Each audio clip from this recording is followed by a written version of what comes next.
Hi, everyone. Welcome back to the fourth and final episode of the Happiness Trap Podcast with the Counseling Center. Again, my name is Cassie. Hi, I'm Leah. Guys, it's our last one. Yay! So this week we're finishing out the book, The Happiness Trap Podcast by Russ Harris, with the final section 3 of the book, which goes over chapters 24 through 33. And all of these chapters are really about values and setting meaningful goals for ourselves. So, Leah, what do you think about values? Oh my goodness, what do I think about values? LOL. Let me get to my dissertation about values work. No, I think that this is great. This whole book has really been setting us up for asking the question, okay, so if I'm not struggling with my thoughts, what do I do instead? And this is the section that gives us that answer. And helps us to start looking for that. And that's what I think values are, right? Because values are not goals, and that's important. And we'll get into the values versus goals, but values are the meaningful directions we want to take in life. And so that felt really important to me, especially, now you're like, well, I'm not struggling anymore. So what do I do instead? This is where we do. Yeah, values are what give our lives meaning and fulfillment and a sense of purpose. And I love that he highlights in the book that we can find fulfillment in anything that we do and any job that we do, even if it's something we don't want to do, just by bringing our values into that thing that we're doing. And I think it's a really good reframe. Yeah, I agree with you. Also, Dr. Harris talks about values as motivators. Mm-hmm. And I thought this was really important because we might not always feel like acting in accordance with our values. And he uses the example of exercise. So if we value our health, then that value might motivate us to do that exercise, even when we might not feel like it in the moment, right? And I thought that was a good call out too, because we don't always act 100% in accordance with our values, and we don't always feel 100% like doing it. But they are our guiding stars in a way. Right. And sometimes our values can get easily lost in the things that might go along with our values, but we're really feeling stuck in that trap of not wanting to do it, right? Going for a run is really in line with my values, but oh my gosh, I am so tired today. And it's really easy then to kind of lose sight of that value when the negativity creeps in. And I think, we go through a lot of different ways to kind of keep the values at the center of everything that we do. Mm-hmm. Yeah, I thought that the chapter on the big question, which is chapter 25, was really important because often people will just say, like, I just want to be happy, or I want to be rich, or whatever. And we actually have to dig deeper than that to find where our values actually are, right? It's not, I just want to be happy, or I just want to be rich. We have to actually connect to something deeper in ourselves. And so I think that was important because values work shouldn't be easy. It should take a good amount of self-reflection in order to implement, or else they don't mean anything to us, right? So values are, a little bit hard fought. You have to really dig for them to figure out what you actually want. Yeah, and he makes the distinction that you alluded to a couple minutes ago. Values are not goals, right? Mm-hmm. So, the example of I just want to be happy, that might be a goal to be happy, but you're not going to be happy 100% of the time. Nobody is. Mm-hmm. And the difference between our values and our goals are something that we can accomplish. There's something that we can check off our list and say, tick, done, did that. But we can never do that with our values. Our values are guiding lights in our lives. They're guiding principles that help us inform our decisions and help us inform our actions. But we can never say, oh, loving, caring partner, check off the list. No, because that's something that's going to continue to be a value in your life.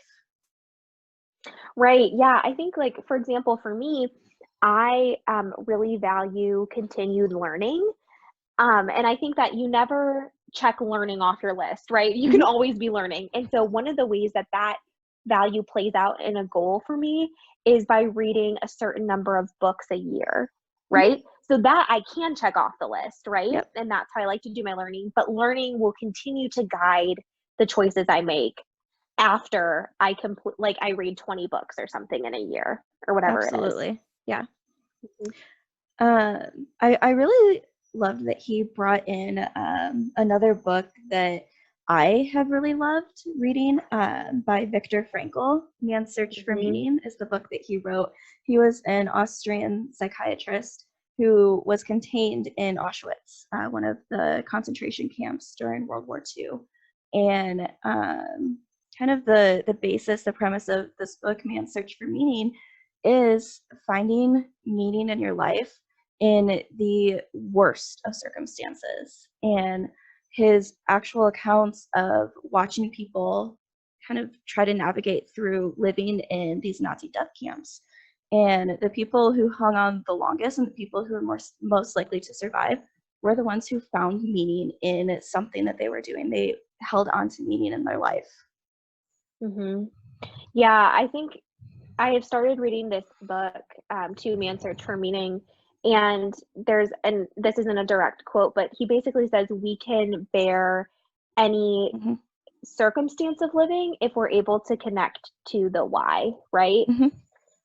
And that's really powerful if we think about what kinds of situations those people found themselves in. Um, a huge part of Viktor Frankl's um, theory is that we have the freedom of choice Mm-hmm. always. Yeah. And that's a huge component of ACT as well. Mm-hmm. We always have the ability to choose our behavior. Yeah, we do. And when we choose to do things that are in line with our values, then that's what gives us meaning. I think the quote you were thinking of is, he who has a why to live for can bear almost any how, or something That's it. Yes. along those lines. Maybe not directly that, but yeah, I love that quote too, because it does speak to this need for us to be connected to something.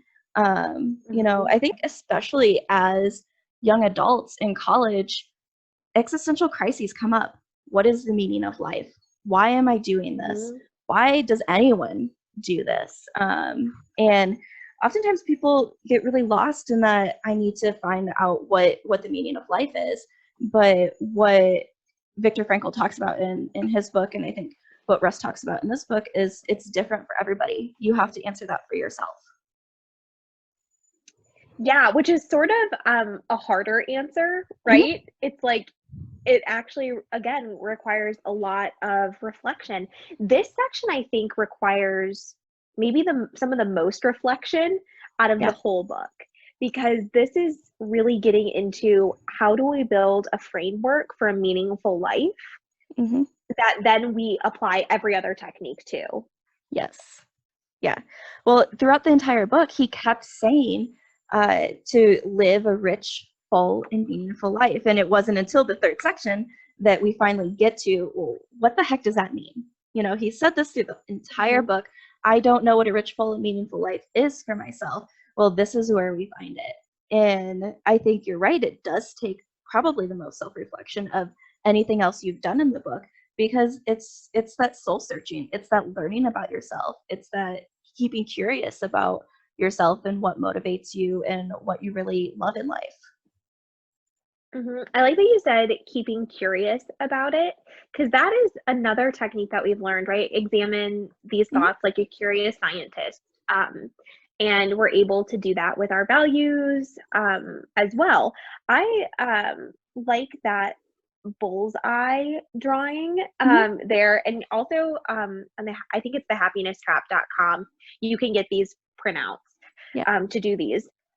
And so kind of looking around and reflecting on where you are in terms of that bullseye, that is like a punch to the gut sometimes, right? To ask yourself those questions truly and honestly. And then figure out, okay, like if I'm out of touch with these values, what would in touch mean? What does Mm-hmm. that look like? Yeah. Yeah.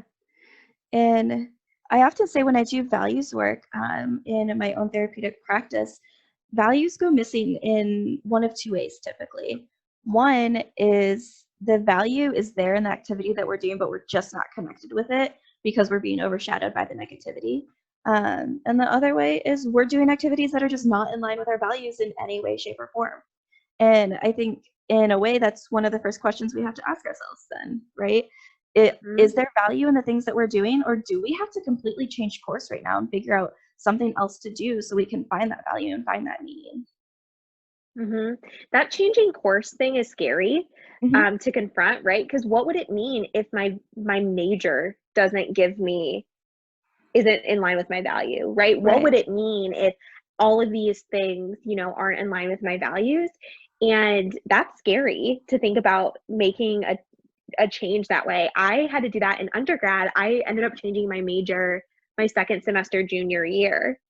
Mm-hmm. Um, because I was, studying something that wasn't meaningful to me and I hated it, right? And I was Yeah. too scared to change, and then I finally did. And it's scary, but I graduated, right? So, but in that moment, I remember being like, what will happen if I change my major, right? Hmm.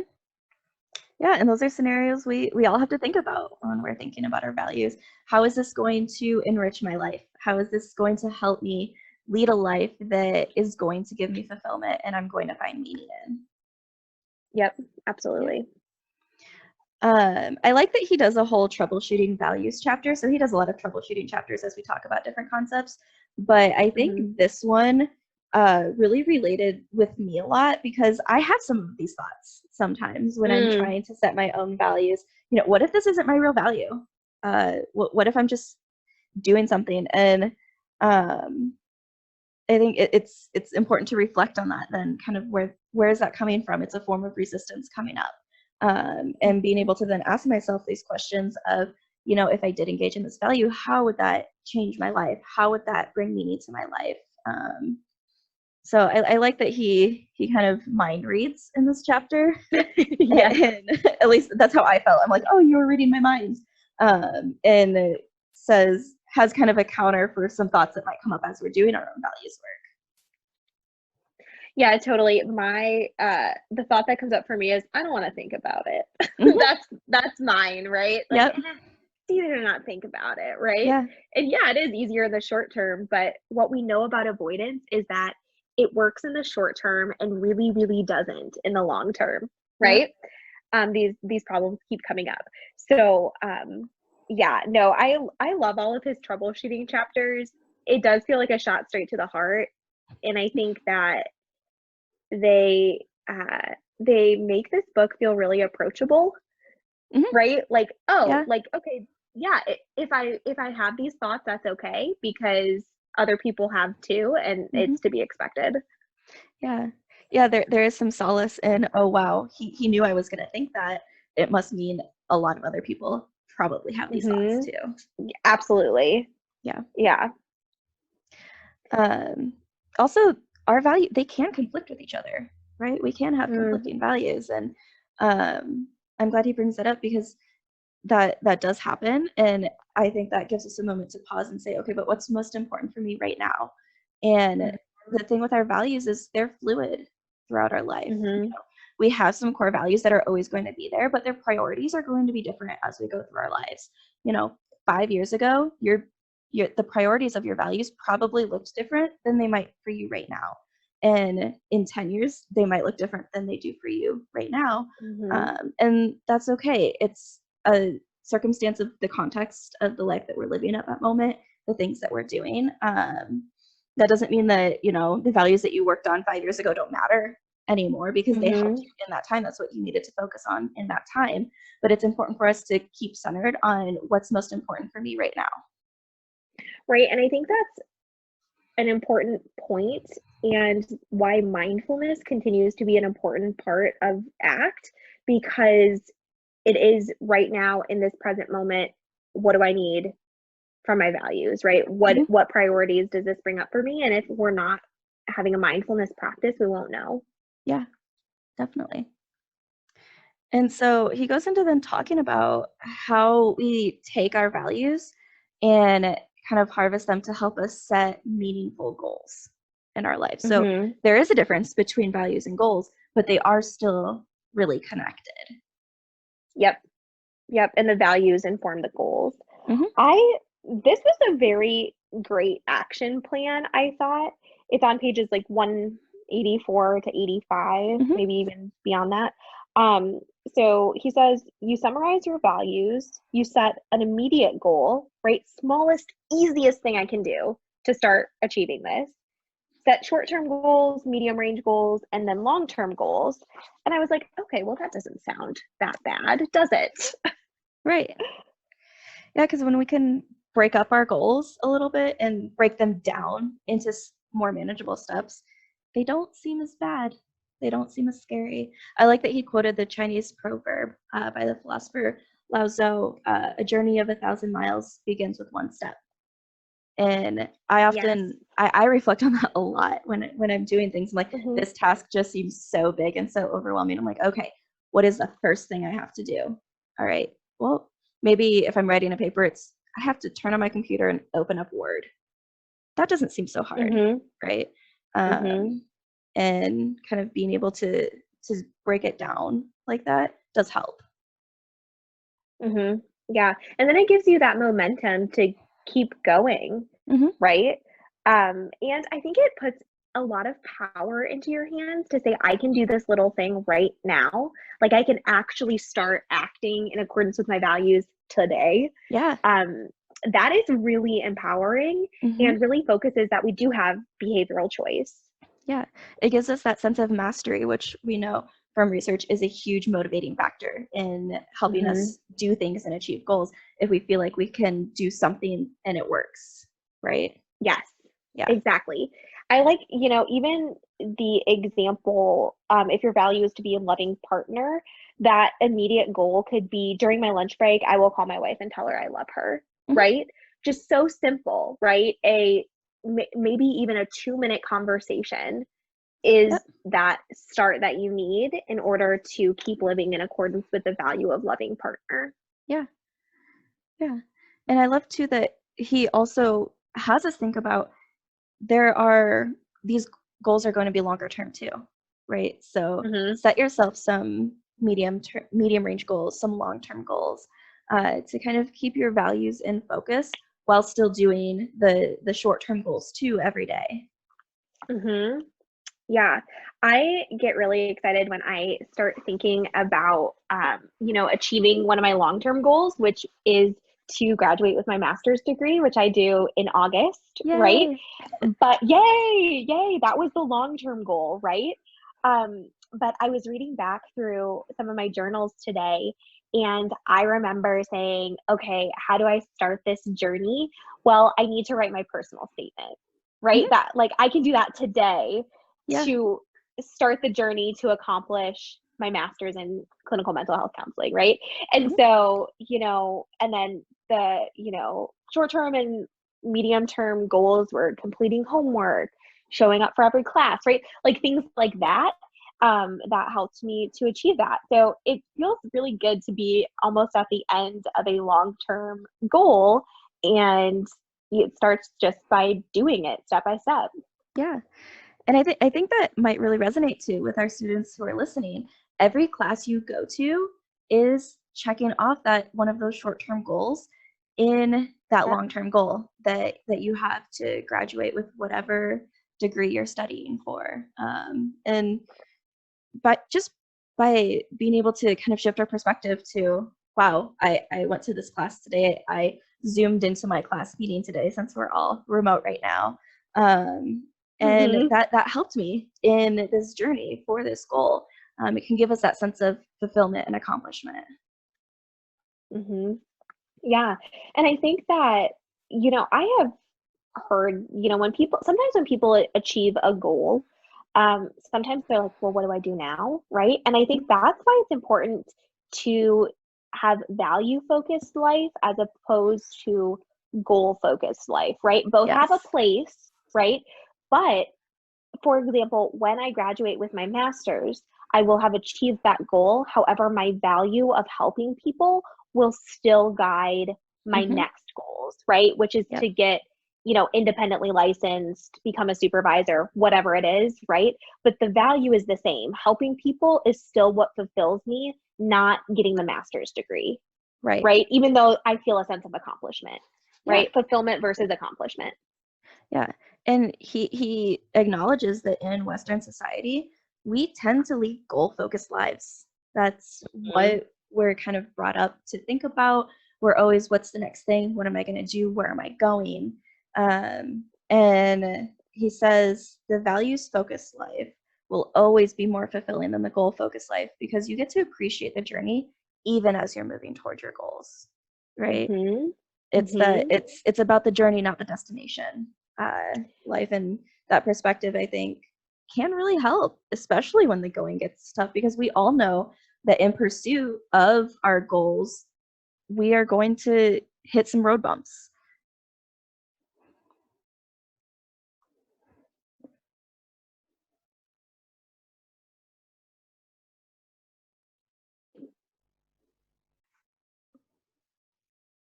Yeah, there were times, in this master's program that I wanted to stop. And I'm sure that is so relatable for so many students, right? Where you're like, what am I doing? How did I, right? Like, this is hard and I don't know.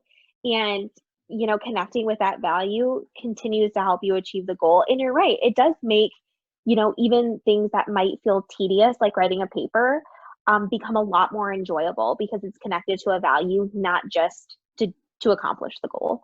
Yeah, absolutely. I really like that he gives a little bit of guidance on setting these goals. Specifically, he says, don't set a dead person's goal. And when I read this, I was like, whoa, wait, what does that mean? And he says any goal that is about not doing something or stopping doing something is a dead person's goal, because a dead person can do that way better than you can. If I want to cut out all junk food, a dead person's going to do that way better than I am because they're never eating junk food. And this is something that I notice that I reflect on a lot. Am I trying to get rid of something in my life, or am I trying to bring something into my life? And this is the part of our values being fulfilling for us. It's not about cutting out junk food, but it's about, I want to feel healthier. I want to be able to go on longer runs, different things like that. And those things fulfill us instead of deplete us, right? Yeah, I mean, I think his example in that section of, instead of saying, I'm going to give up cigarettes, you would say, okay, during the time I would normally have that, I'm going to go for a walk instead, right? It's replacing that activity. Yeah, because if we just take away from our lives, then we're left with nothing. And the point of doing this work of setting values-based goals is to fulfill our lives and fill it with more meaning.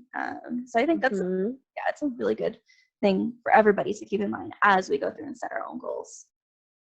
Right. I think another important thing too, he points this out a little bit later on, that, for example, if one of your goals is buying a house because your value is caring for your family, yes, you should start saving, right? Like, yeah, go ahead and start saving for a house.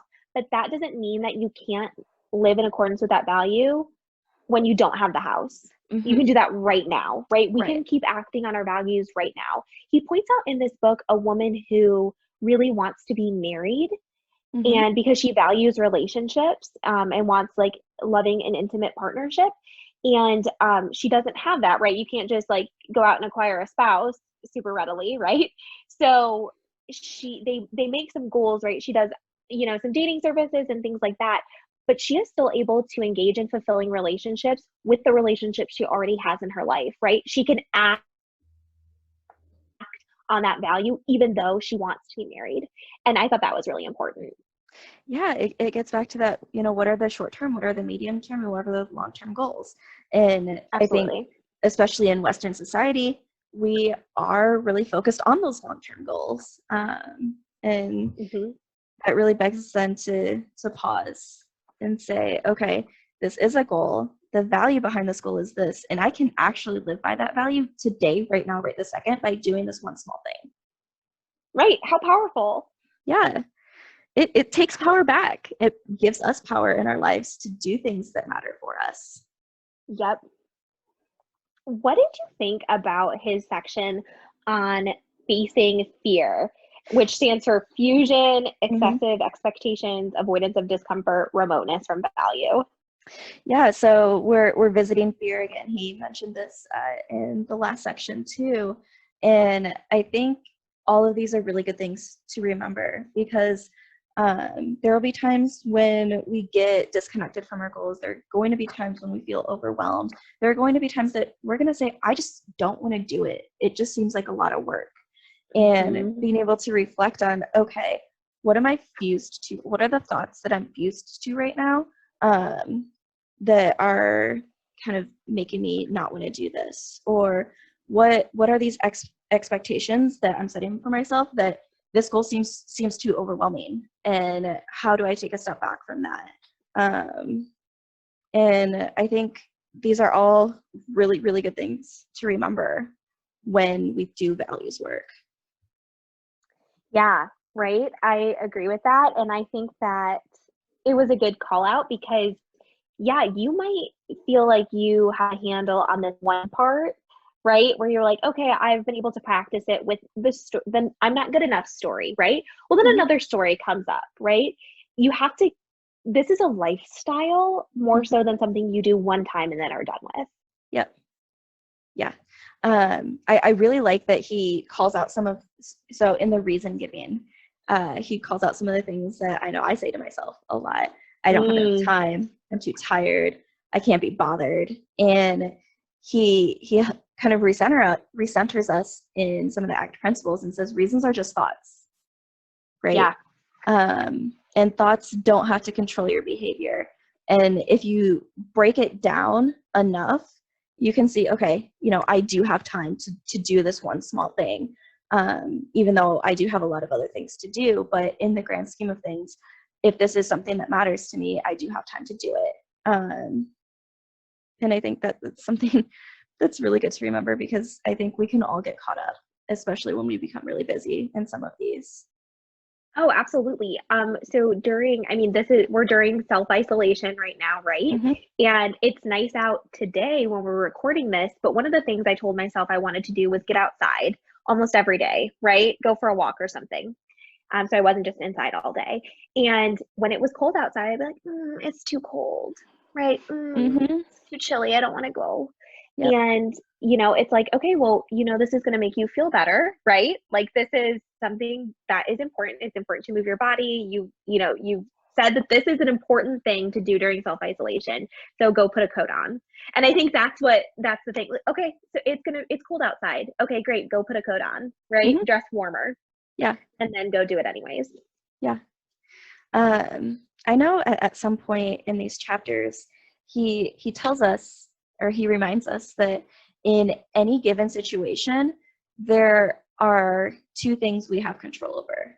We have control over our acceptance of the situation, and we can have control over our behavior in the situation. Yep. And I think that that kind of helps with the diffusion for me, right? Because getting Mhm. caught up in these thoughts of, oh my gosh, I'm so tired. Oh my gosh, I have so many other things to do. It's so nasty outside. I don't want to go out. Those are just excuses. I don't have control over those thoughts, right? I have Yep. control over what I can choose to do right now, and I can have control over accepting those thoughts. And I Mhm. think that's a really nice reminder as we go through life to recognize what we do have control over and what we can do. And truly, the only thing we have control over is our own actions. Absolutely, right? And we'll continue to have a lot of struggle if we try to control other people's actions, right? Mm-hmm. That is another form of struggle Mm-hmm. for us. Yeah.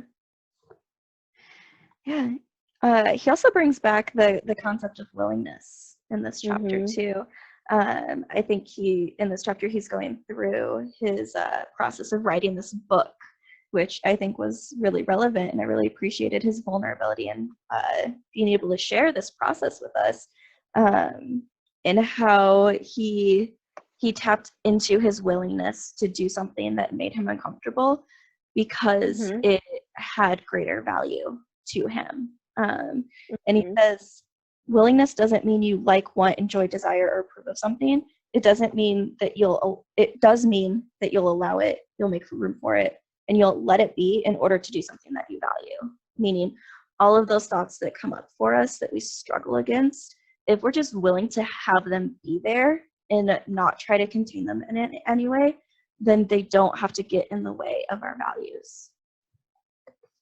Right. Another thing that he says that I really liked is you're willing to endure the discomfort, not because you want it or enjoy it, but because it gets between you and where you're going. Yeah. Right. The only way to get to that destination is through it. Mm-hmm. Got to go through it, right? You can avoid it, but you got to get through it. Right. We try all types of ways too to get around it, right? I think in a larger example, someone who might have a substance abuse problem, right? That can be a sidetrack from their value. It's something that they might be doing to avoid all of the pain that comes with working towards something. But as they sit in that, it doesn't get them any closer to their value. And like you said, the only way is through it. You know, we've tried to find detours, we've tried to find shortcuts, we've tried to find ways around it, under it, over it. We just have to go through it. Absolutely.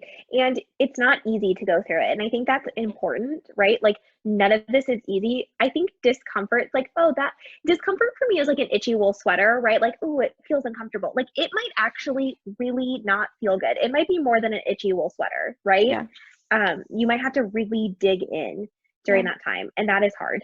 It is, absolutely. And, to quote the book, willingness is essential because it's the only effective way to deal with life's obstacles. Yep. Notice he didn't say the only way, but the only effective way. Right. And I think that, if you're listening to this podcast, you've probably tried a lot of other ways to deal with it, right? Yep. And we talked about some of those avoidance strategies in earlier episodes, right? Yeah. Or control strategies that we struggle with. Yeah, you're right. But it's hard because when your habit is to do one of those control strategies, to suppress or to fight or to avoid or whatever, that's your habit. Willingness has to become a habit too. And it doesn't just happen. You have to practice it over and over and over again.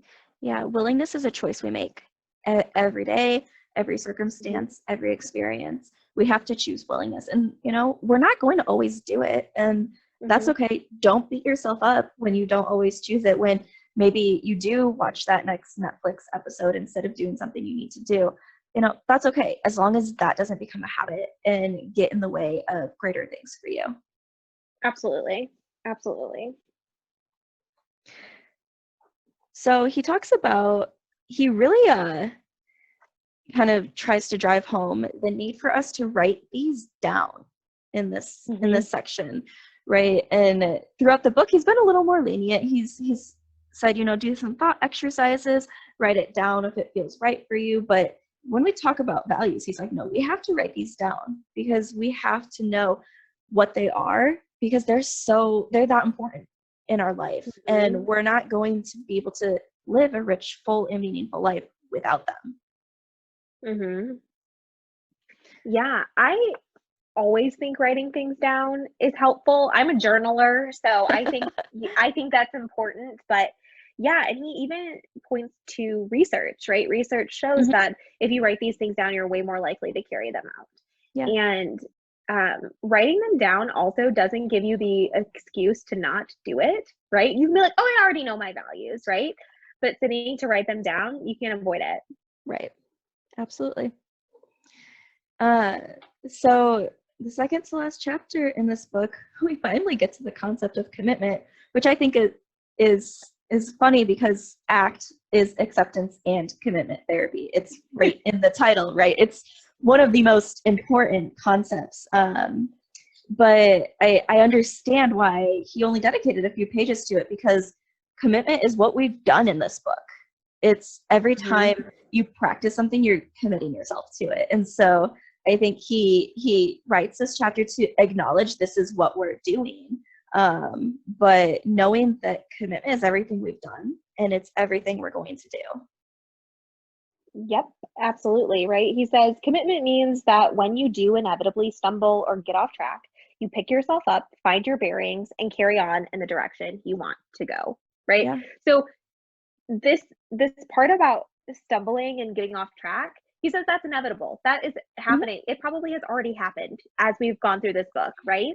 But we commit to getting to the end of it. Yeah. Right?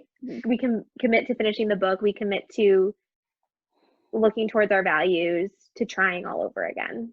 Yeah.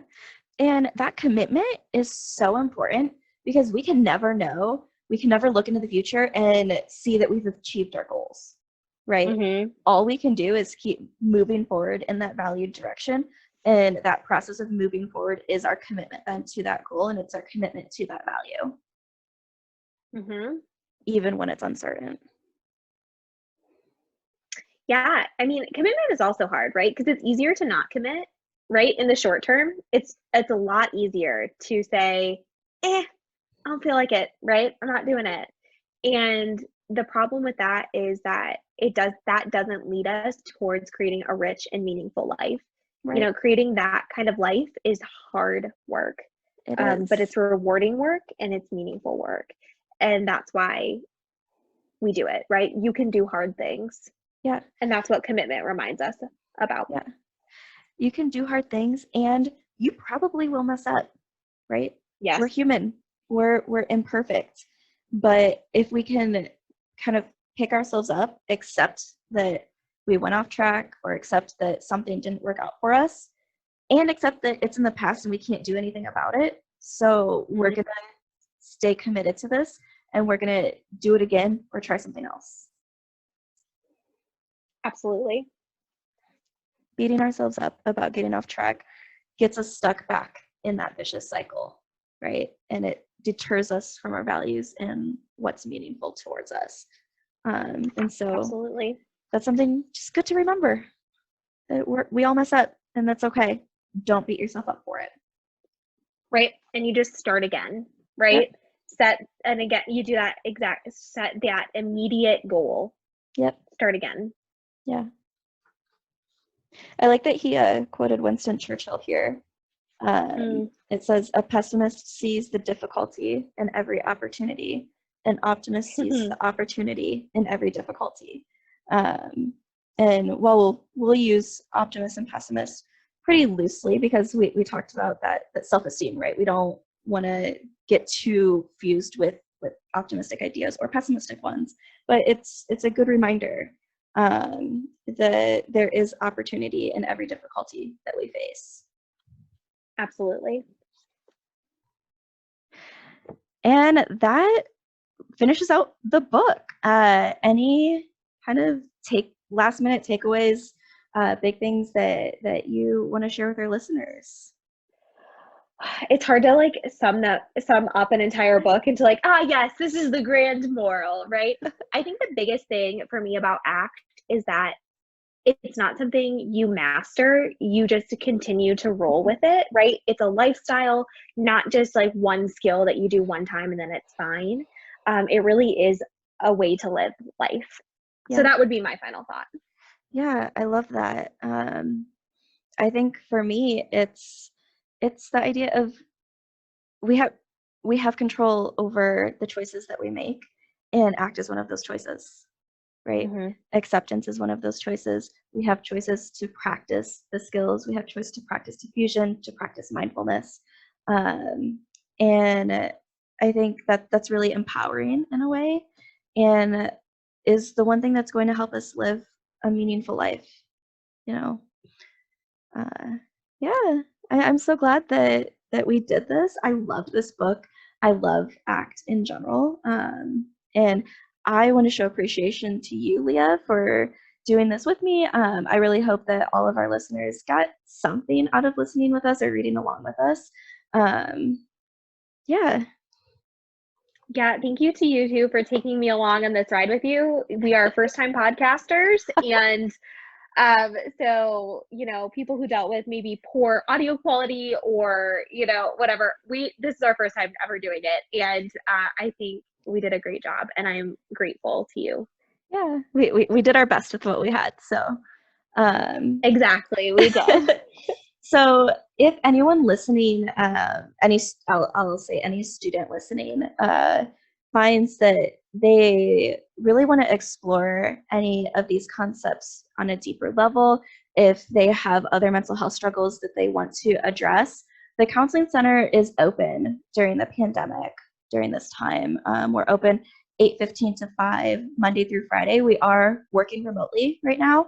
And so you just need to call our front desk number, which is 419-530-2426, and let Tracy, our secretary, know that you are interested in counseling.